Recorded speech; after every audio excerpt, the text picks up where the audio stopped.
8절에 있는 말씀 봉독해 드리겠습니다.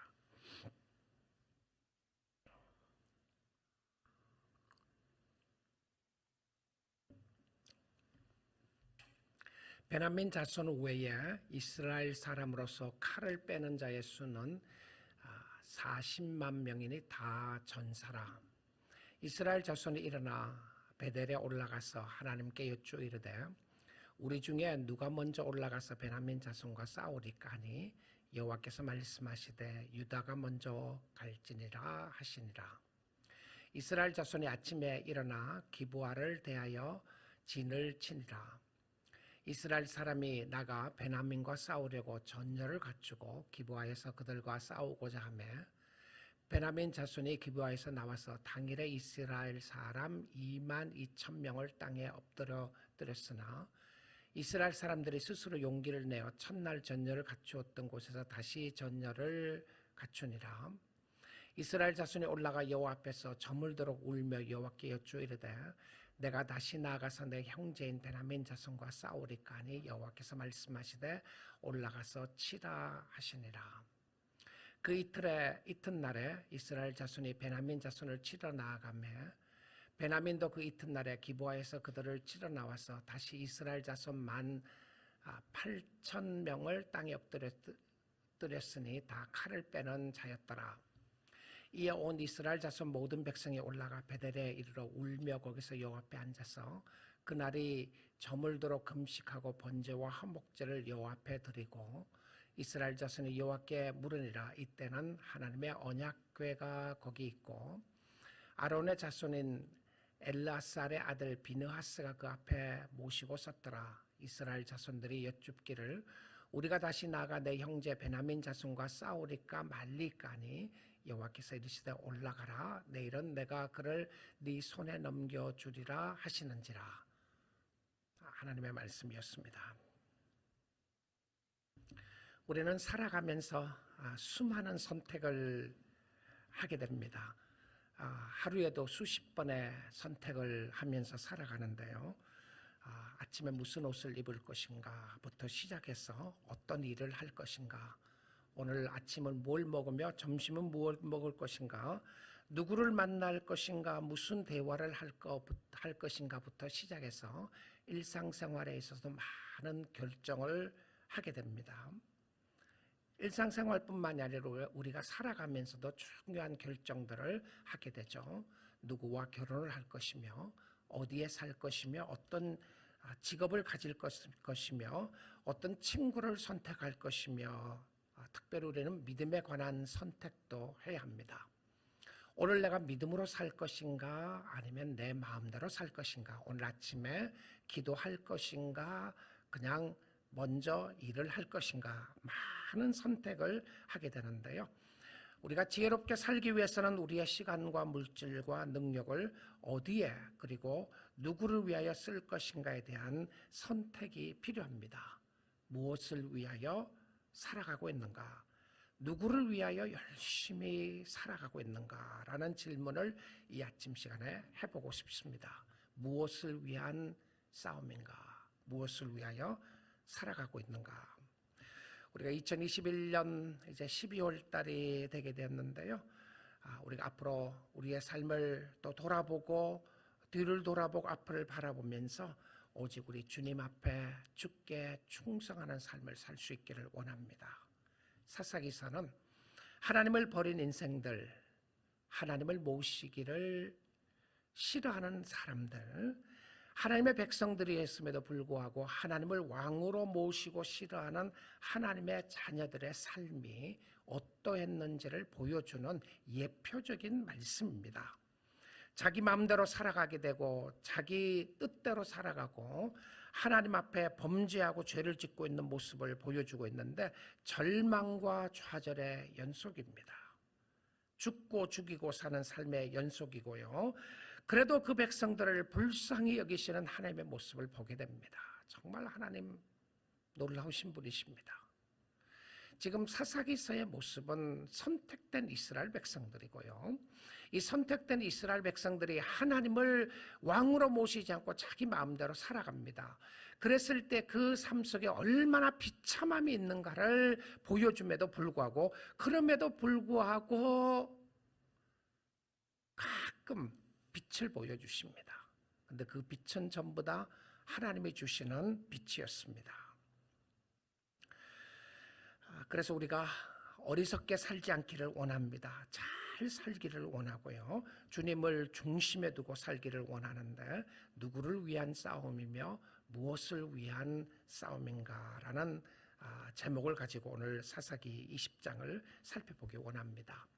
여러분, 사사기 19장, 20장은 정말 절망 중에 절망의 사건입니다. 어떻게 이런 일들이 있을 수 있는가라고 하는 부분이 사사기 19장, 20장의 배경인데요. 놀랍게도 사사기에서는 이 한 사건을 거의 끝 마무리의 사건으로 두고 있습니다. 사사기서의 마지막이에요. 그러니까 이 절망된 상태의 절망의 모습을 기록해 주면서 어떻게 이런 일들이 일어날 수 있는가, 하나님 없이 살아갔을 때에 인간이 산다고 하는 것이 얼마나 비참한 것인가를 보여주는 것이 사사기 19장, 20장입니다. 자, 한번 조금 더 이 부분을 살펴보게 되면, 사사기서의 이 20장의 배경은 어떤 레위인이 그의 동행자와 함께, 그리고 첩과 함께 길을 가다가 묵을 곳이 없었습니다. 그래서 어떤 사람이 그를 영접하게 되고 그의 집에 들어가게 되었는데요. 그곳에 갑자기 불량배들이 쳐들어오게 되었습니다. 기브아 사람들이었어요. 불량들이 쳐들어와서 뭐라고 그러냐면, 너희 집에 들어온 손님을 내놓으라, 그렇게 이야기합니다. 이건 내놓으라고 하는 것은 그냥 완전히 성적으로 모독을 보이겠다고 하는 표현이었어요.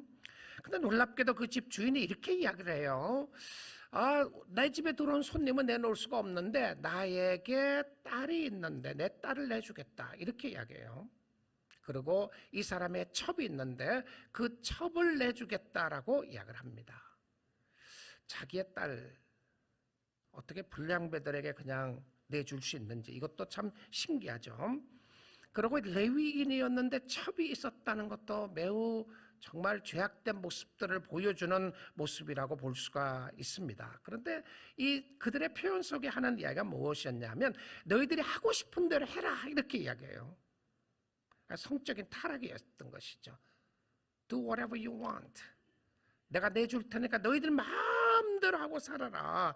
그래서 결과적으로 그 레위인의 첩을 끌어내어 강간당하게 하고 죽게 됩니다. 그 레위인이 자기 첩의 시체를 나귀에 싣고 집으로 와서 그것을 12토막을 내어서 이스라엘 12지파에게 보내게 됩니다. 얼마나 끔찍한 사건인가요? 이 끔찍한 사건들을 가지고 이제 베냐민 지파를 치려고 모여있는 모습들을 보여주는 것이죠. 그러면 베냐민 지파에도 그 시체 토막 한 토막이 같은 것이겠죠. 그래서 불량배를 내놓으라 그러니까 내놓질 않아요. 그래서 이들이 모여있는 숫자를 성경은 기록하고 있습니다. 사사기 20장 17절인데요. 보시면 베냐민 자손 외에 이스라엘 사람으로서 칼을 빼는 자의 수는, 아까 용사들이죠. 용사는 40만 명이니 다 전사라, 워리어들이 모였습니다. 전사들이 40만 명이 모였어요. 자, 이 말을 들은 베냐민 지파는 이스라엘 자기 동족들에게 잘못을 고하거나 용서를 비는 모습이 없습니다. 아마 그랬다면 전쟁하지 않았을 거예요. 어쩌면 쉽게 해결될 수 있는 부분이었습니다. 불량배들 내놓으라고 했을 때 내놓던지, 아니면 우리가 당신에게 잘못했다는 말을 할 수만 있었더라면 끝날 수 있는 사건이었는데요. 그런데 용서를 구하거나 잘못을 구하지 않아요. 어떤 경우는 우리가 정말 심플하게 해결할 수 있는 문제를 복잡하게 엮여지는 경우들이 많이 있어요. 진정한 잘못의 고백이 해결할 수 있음에도 불구하고 해결하지 못하는 모습들을 보게 됩니다. 자, 그리고 이제 군사를 모으게 되는데 베냐민 지파에서도 사람을 모으게 되죠. 베냐민 지파에서 용사를 모아 보니까 2만 6천 명이 모였어요. 자, 40만 명입니다. 2만 6천 명이 모였고, 기브아 용사들을 모아 보니까 700명이 모였습니다. 그러면 2만 6,700명하고 연합군 40명과 싸우려고 합니다. 베냐민 지파도 대단하죠. 그 작은 숫자를 가지고 싸우려고 그래요. 그들이 가나안 이방 사람들과 싸움을 하라고 모이니까, 우리 이제 이방 사람을 치자고 이야기하고 싸움을 하라고 모이니까, 이 연합군들의 중에서 이방 사람을 치자고 했을 때 모인 사람이 몇 명 모였냐면 10,000명이 모였습니다. 얼마나 아이러니한 모습을 계속 보여주고 있나요? 이방 사람들하고 원수들하고 싸우자고 하니까 10,000명이 모이더니 형제들하고 싸우는 싸움에 40만 명이 모이게 됩니다. 이 전쟁은 처음부터 하지 말았어야 할 전쟁입니다. 무엇을 위한 싸움이며 누구를 위한 싸움인가? 이것은 죄악의 무서운 파괴적인 모습을 보여주는 것인데요. 한 사람의 사적인 복수심을 전 이스라엘에 감염시키는 무서운 결과를 보여주는 파괴하는 모습을 설명해주고 있습니다. 그런데 그들은 하나님을 왕으로 모시지 않고 있지만 필요할 때는 하나님을 찾아요. 좀 안타깝게도 오늘날 어떤 교회들의 모습 보면 이런 모습이 여전히 있지 않나 하는 생각을 하게 됩니다. 성도들의 모습 속에서도요. 예배는 드리는데 마음대로 하고, 교회라는 이름은 있는데, 성도라는 이름은 있는데 마음대로 살면서 필요할 때는 하나님 찾는 거예요. 결과적으로는 자기가 왕이고 하나님은 자기를 도와주는 도우미처럼 생각합니다. Just help me. Let me do what I want to do. 내가 하고 싶은 거 하게 내버려 두세요. Just leave me alone. 나를 내버려 두시고 내가 필요할 때 당신을 찾을 테니까 그때만 나를 도와주십시오. 여러분, 이스라엘 백성들은요, 하나님을 버린 적이 없습니다. 아세요? 종교적인 의미에서는요. 하나님을 마음속 깊이 왕으로 모시지는 않았지만, 그러나 하나님을 종교적인 의미로 버리지는 않아요. 우상과 겸하여 섬기죠. 바알도 섬기고 아세라신도 섬기고 하나님도 섬기고, 필요할 때에 자기 자신의 이익을 위해서는 누구든지 찾는 거예요. 누구든지 도와주면 좋겠다, 이런 모습으로 살아나가는 모습이었습니다. 자, 그들이 오늘 저는 이 말씀을 통해서 그들이 하나님 앞에 나아갔던 모습을 좀 살펴보기를 원하는데요.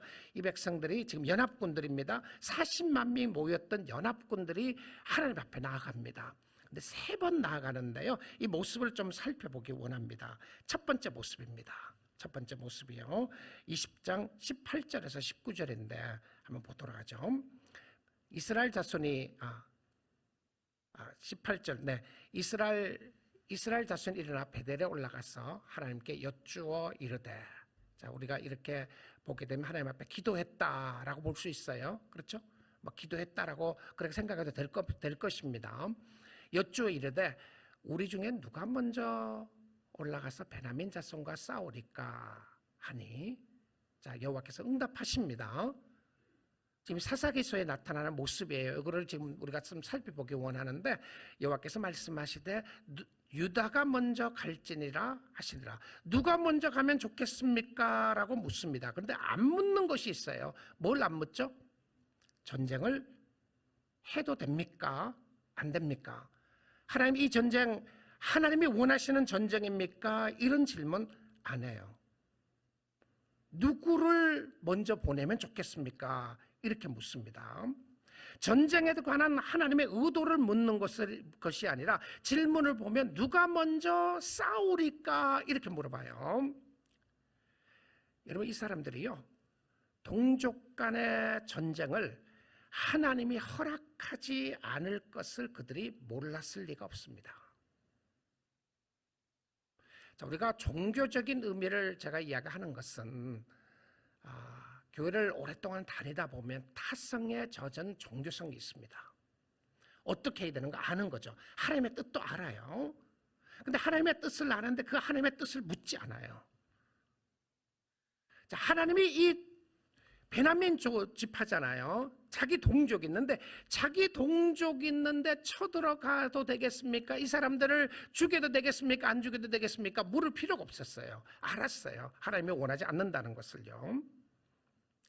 근데 그들이 누가 올라갈 것입니까? 가는 것이 좋겠습니까? 라는 말 속에 결과적으로는 하나님께 요구하는 건 뭐예요? 하나님 도장 찍어 주십시오 라고 하는 겁니다. 내 뜻대로 할 테니까, 내가 이렇게 갈 테니까 도장 찍어주세요. 여러분 생각해 보십시오.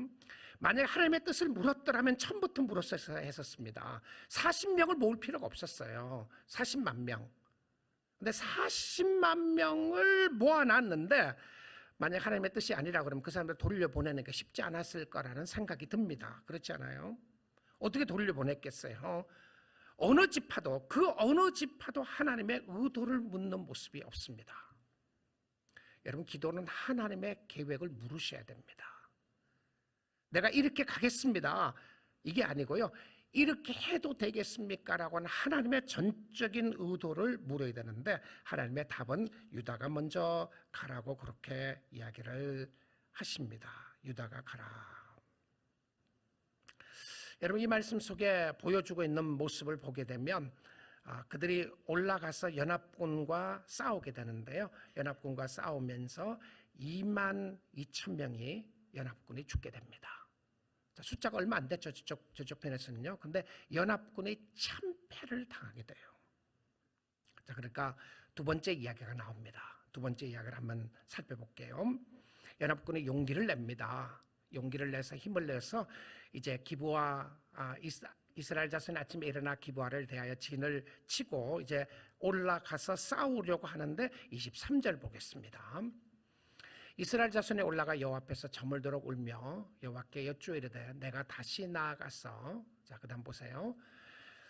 첫 번째 대대적으로 대패했습니다. 졌어요. 전쟁했어요. 그러니까 두 번째 나아가 하나님 앞에 기도를 하면서 이렇게 이야기합니다. 그때 이 단어를 집어넣는 것을 보게 됩니다. 뭐라고 돼 있어요? 내 형제 베냐민 자손과 싸우리까 이렇게 물어봐요. 자, 첫 번째는 형제란 말도 안 했어요. 두 번째 와서는 자기의 형제라고 하는 이야기를 하게 되면서 이스라엘 백성들이 하루 종일 울면서 하나님 앞에 나와 있습니다. 여러분 운다고 했어요. 회개라고 이야기하면 안 됩니다. 그러니까 진정한 회개는 눈물이 포함됩니다. 정말 가슴 아파하는 모습이 있는데 그런데 내가 울었다, 하나님 앞에서 울었다고 해서 내가 회개했다고 생각할 수는 없어요. 자, 이들이 날이 저무도록 여호와 앞에서 웁니다. 여호와 앞에서 울었어요. 그래서 진정한 회개는 기도가 바뀌어야 합니다. 진정한 회개는 기도가 바뀌는 거예요. 여러분의 삶 속에 기도가 바뀌었는지 한번 보세요. 여러분이 성숙해 나가면서 기도가 바뀌어지고 있는가? 자, 첫 번째는 형제란 말 없다가 두 번째는 내 형제라는 말을 쓰게 되면서 하나님 앞에 싸우리까 묻습니다. 이제 싸우리까 물어요. 그러니까 여호와가 뭐라 그러십니까? 하나님이 뭐라 그러시면 올라가서 치라라고 이야기를 합니다. 그런데 여기서 하나님이 하시지 않는 이야기가 있습니다. 뭘 말씀 안 하시냐면 내가 너와 함께 가겠다는 이야기가 없어요. 여러분 여호수아서를 보게 되면 이스라엘 백성들이 가나안 족속들과 싸울 때에 늘 그 표현을 했습니다. 물어보면요, 너희가 가서 치라, 내가 너와 함께 가겠다라는 표현을 씁니다. 그런데 이게 함께 가겠다는 표시를 표현하지 않아요. 싸우니까 물으니까 그래 해라. 여러분 하나님이요, 여러분의 기도나 여러분이 간구하는 것 허락해 주셨다고 해서 하나님의 뜻이라고 생각하지 마세요. 하나님이 허락해 주실 때 있어요. 여러분이 그냥 원하니까 원하는 됐어요. 원하는 대로 됐다고 해서 하나님의 뜻이라고 생각하면 안 돼요. 왜 그러냐면 여러분의 마음속 깊은 곳에서 정말 이 일은 누구를 위한 일인가, 무엇을 위한 일이며 나의 자존심과 나의 욕망과 나의 죄악된 것을 채우려고 기도했는 것인지 진정한 하나님의 뜻을 찾기 위한 기도였는지 주님이 아십니다. 여러분도 알아요. 그렇지 않아요? 여러분도 알아요. 이것은 진짜 내 욕심을 위해서 간구했어요. 근데 내 욕심을 위해서 간구했다고 할지라도 하나님이 허락하시는 경우들이 있습니다. 근데 여러분 허락했다고 해서 다 하나님의 뜻이라고 말할 수가 없어요. 원하는 것 얻었다고 했어요. 원하는 것 다 가졌다고 해서 하나님이 다 허락해 줬다고 말할 수가 없어요. 그냥 내버려 두실 때가 있고요. 언제까지요? 여러분이 올바른 고백을 할 때까지 내버려 두실 때가 있습니다. 신앙의 올바른 고백을 할 때까지. 두 번째, 이들이 연합군과 싸움에서도 사실 연합군들이 또 대참패를 하게 됩니다. 그럼 여러분 이렇게 생각할 수 있어요. 하나님 앞에 기도했더니 가라 그래놓고 왜 졌는가 말할 수 있어요. 그래서 저는 이 사사기서에 나오는 이 세 가지 기도의 세 번의 기도의 모습을 통해서 우리가 성도들이 주님을 찾고 있는 모습을 잘 보여주고 있다고 생각을 합니다. 자, 연합군의 대참패에 대한 두 번째 부분을 24절부터 보겠습니다. 한번 살펴보죠. 그 이튿날에 두 번째 전쟁입니다. 그 이튿날에 이스라엘 자손이 베냐민 자손을 치러 나아가매 25절요. 베냐민도 그 이튿날에 기브아에서 그들을 치러 나와서 다시 이스라엘 자손이라고 하면 여기 연합군입니다. 연합군 11지파예요. 이스라엘 자손 18,000명을 땅에 엎드렸으니 18,000명을 죽였어요. 자, 이 실질적으로 기브아 사람들하고 또 베냐민 자손들하고 이들이 함께 전쟁하러 나갔던 숫자가 26,700명밖에 안 됐습니다. 근데 이 두 번째 전쟁에서도 18,000명을 땅에 엎드렸다. 죽였다는 표현입니다. 죽였는데 누구였습니까? 그들이요? 다 칼을 빼는 자였더라. 이 표현을 넣고 있어요. 용사들이었는데 참패합니다. 도저히 질 수 없는 전쟁에 지는 거예요. 여러분 어떤 경우에 그럴 때 있잖아요. 우리가 살아가면서 왜 이런 일들이 있는가? 도저히 질 수 없는 전쟁에 참패하는 것 같은 때가 있습니다. 하나님 왜 이렇게 몰아가시지? 내가 하나님 앞에 기도도 했는데 하나님이 왜 나를 이렇게 인도해 나가시는가? 이렇게 생각할 수 있어요. 그런데 그 상황 속에서 여기까지는 연합군을 버리신 것처럼 보입니다. 그런데 하나님의 임재는 이스라엘 백성들, 그래서 연합군이라는 표현을 쓰지 않고, 그건 제가 쓰는 표현이고요, 이스라엘이라고 하는 표현을 씁니다. 무슨 말이죠? 그 이스라엘이 하나님의 선택된 백성들이라고 하는 의미에서 이스라엘이라고 하는 표현을 쓰게 됐어요. 그런데 하나님은 정말 자기 백성들이 끝까지 깨닫고 돌아오기를 원하십니다. 저와 여러분이 올바른 하나님으로 고백하기를 원했어요. 하나님을 바로 섬기고 바로 믿는 사람들에게 대가를 지불했었어라도 우리에게 돌아오면 축복 주시기를 원하시는 주님을 보게 됩니다. 정말 주님이 좋으신 분이시죠. 여러분이 주님 앞에 갈 때마다 늘 함께 하시고 축복하는 모습을 보여주는데, 자, 이 같은 전쟁의 사건입니다. 세 번째 전쟁이 나옵니다. 세 번째 모습 볼게요. 26절이에요. 자, 여기에 얼마나 바뀌어졌는지 보세요. 얼마나 바뀌어졌는지. 첫 번째 기도 제목하고 두 번째 기도 제목하고 세 번째 기도 제목, 세 번째 이들의 모습이 얼마나 바뀌어진지 한번 보세요. 이거 바뀌어지기 위해서는 대가를 지불했었어야 됐습니다. 뜻대로 된다고 해서 잘 되는 거 아니에요. 하나님의 계획이 뭔가를 보게 되는데 26절에 이에 온 이스라엘 자손 모든 백성이 올라가 베델에 이릅니다. 베델 하나님의 집이죠. 이스라엘 백성들이 베델이라고 하는 곳에 하나님이 계신다고 하는 곳에 다 모입니다. 자, 우는 모습 다시 나와요. 울며 거기서 여호와 앞에 앉아서 여호와 앞에 앉아 있다.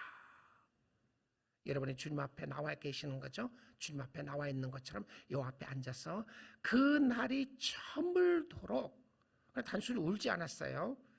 그 날이 저물도록 하루 종일 금식합니다.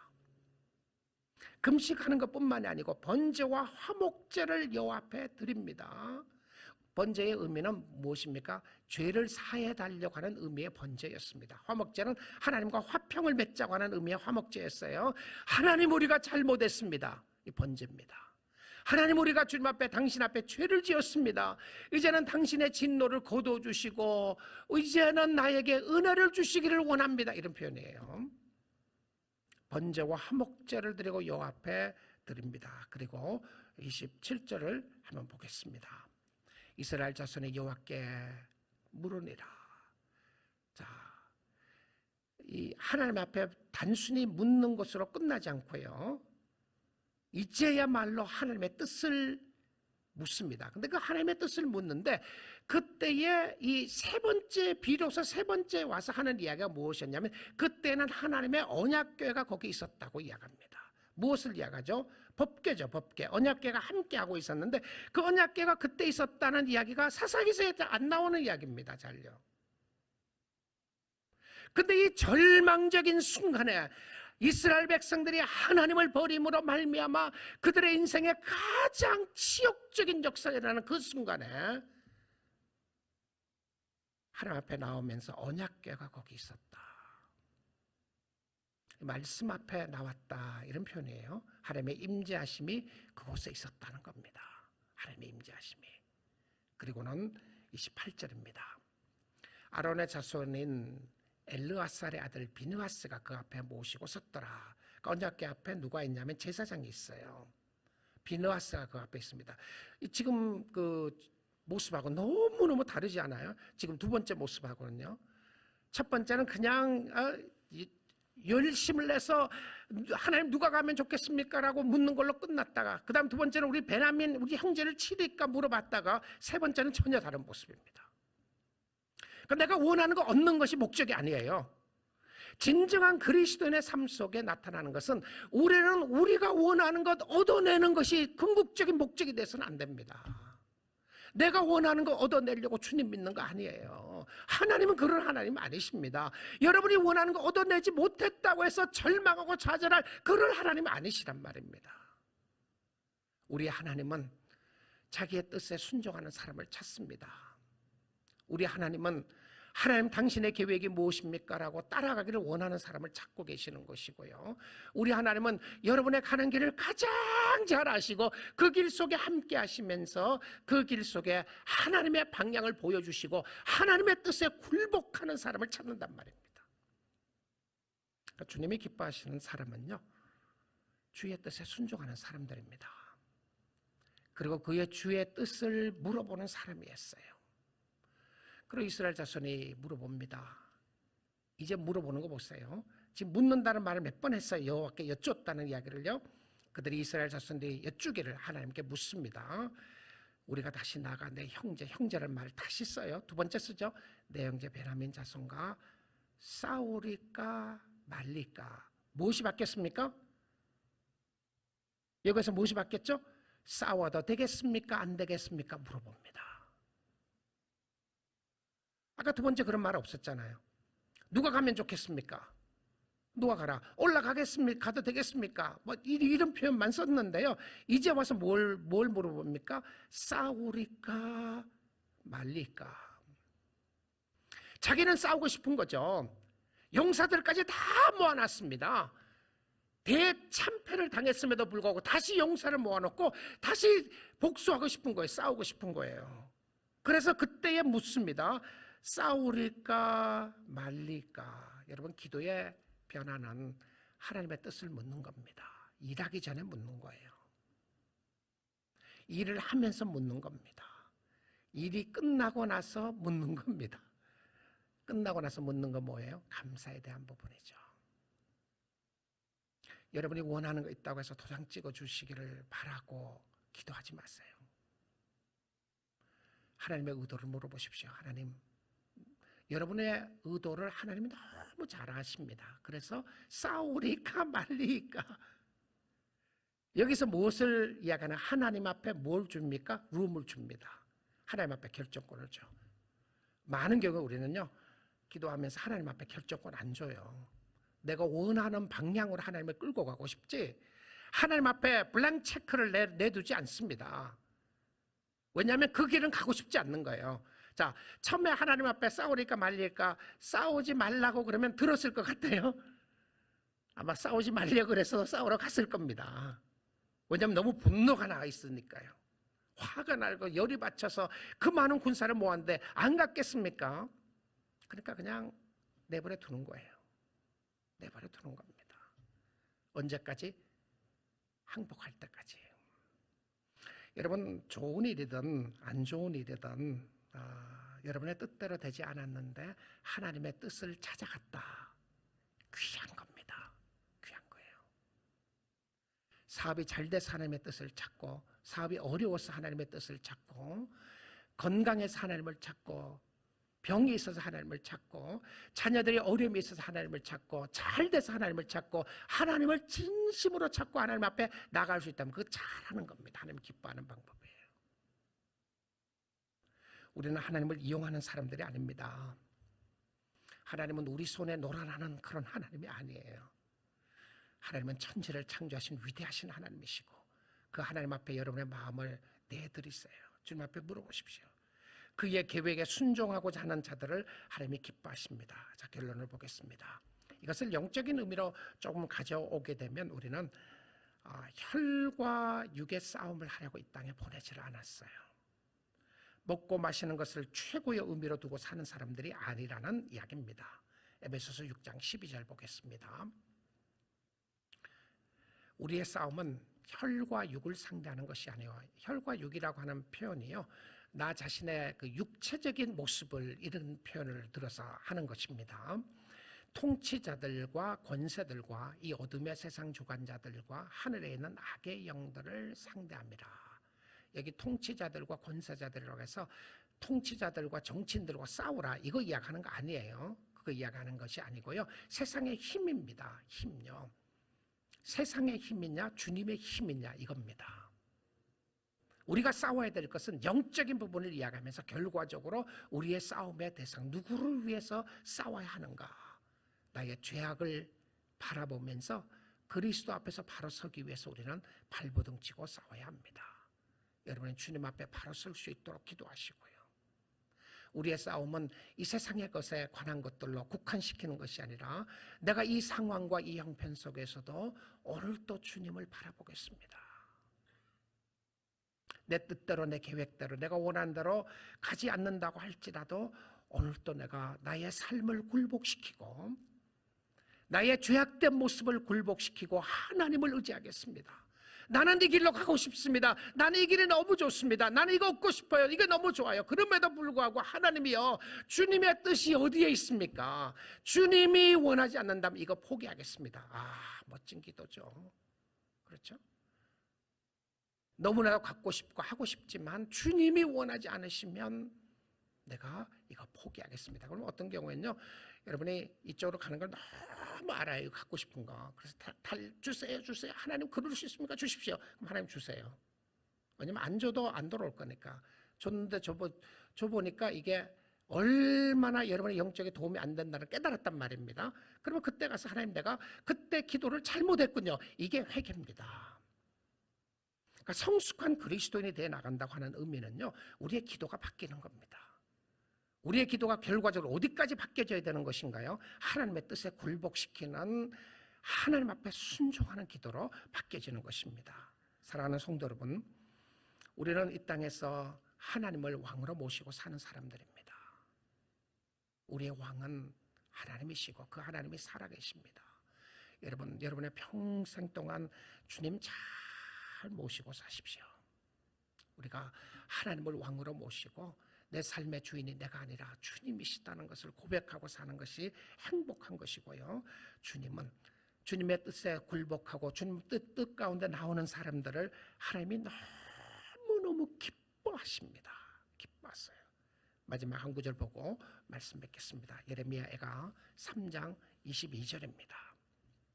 여호와의 인자와 긍휼이 무궁하심으로 우리가 진멸되지 아니함이니이다. 결과적으로 이스라엘 백성들 안 망했어요. 나중에 전쟁에서 이기게 되죠. 이기게 됩니다. 그리고는 베냐민 지파가 말살되는 이런 어려움이 있게 되죠. 그런데 하나님이 그들의 기도를 들으셨습니다. 여호와의 인자와 긍휼이 무궁하심으로 우리가 진멸되지 아니함이니이다. 놀라운 은혜와 사랑을 이야기하는 것이죠. 23절입니다.